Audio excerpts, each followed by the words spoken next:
السلام عليكم ورحمة الله وبركاته، حبايبي اللي متابعيني عاملين ايه؟ معاكم مطبخ أمي. النهارده المقادير بتاعتنا، اللهم صل وسلم على سيدنا محمد. معانا هنا هو ربع كيلو من اللحمة المتعصجة وعليه بصلاية كبيرة، نص كيلو برول وغسلاه البرول، بس تغسليه وتشطفيه كده وتنضفيه كويس في المية، يعني تحسي تتأكدي من غسيله حلو. ومعانا هنا اللهم صل وسلم على سيدنا محمد بصلاية وعود بقدونس أو خضرة مشكلة، مفيش مشكلة. ومعانا هنا ربع لحمة مفرومة. هنعمل باللحمة المفرومة دي ايه دلوقتي؟ هقول لكم اهو. احنا العصاج ده هنركنه على جنب دلوقتي، احنا عاملينه عشان يبرد. ومعانا هنا هو النص كيلو برغل. خلاص كده تمام. معانا بصلاية كبيرة، كل ده هيتفرم في الكبة. خلاص بسهل لكم الامور خالص، تبقى كبيبة ممتازة يا جماعة. ومعايا ربع لحمة مفرومة.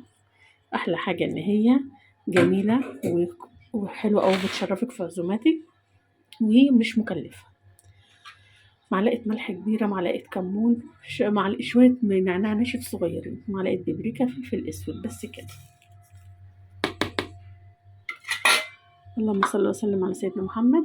المكون الاساسي النهارده في الكبيبه، عارفين انتوا المغات يا جماعه، شعره كده، او تجيبي شعره حبه حلب حصى وتفرمي منهم حبه، وتديكي طعم حاجه خرافه الصراحه في الكبيبه.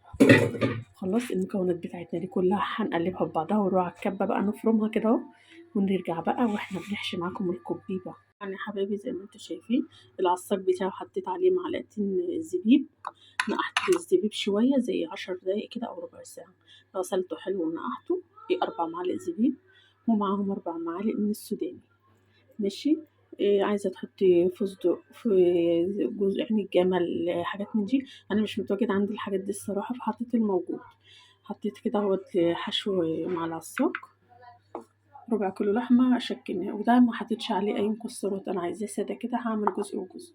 هي أساسا هي بتعشق المكسرات يا جماعة الكبيبة، بس أنا عندي إيش بيحب فيها مكسرات وإيش لأ. فعملت إيه، قسمت الربع كيلو كده، ما شاء الله فرد معايا يعني ما شاء الله. دلوقتي بدأت كده اهوت، بسم الله ما شاء الله، عملت كام واحدة هنا كده اهوت، وهقعد بقى عشان مش قادرة أقف أعملها، وبعدين نقليها مع بعض. دي طبعا زي ما انتوا شايفين الكوبيبة بتاعتنا الجميلة عملناها الصراحة تحفة الصراحة. فعملت اهوت بالمكسرات، وعملت ديت ايه سادة.